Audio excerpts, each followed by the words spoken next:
El fotògraf Sebastián Álvaro inaugura avui una exposició anomenada El món a la fi del món, situada al Port de Tarragona.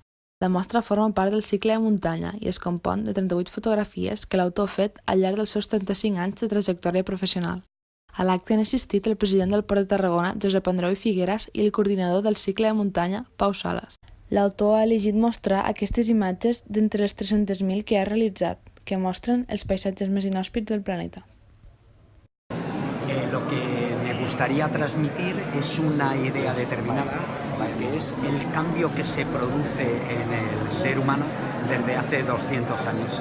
El hombre desde hace 200 años deja de ver el paisaje como un territorio del que se puede sacar madera o se pueden sacar cosas prácticas para ver paisaje.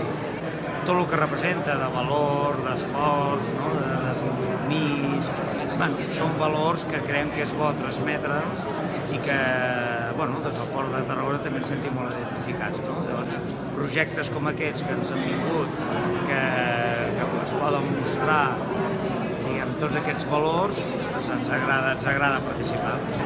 M'ha costat una mica i costa una mica dedicar la muntanya a escultura, i el Departament de Cultura s'ho ha fet seu de la Diputació i llavors l'exposició Escultura i un referent com el Filo lo Impossible és una exposició molt potent. Sebastián Álvaro, sense ell no hi seria l'impacte de muntanya imprescindible que hi ha arreu del país i per això és molt important que estigui a Tarragona.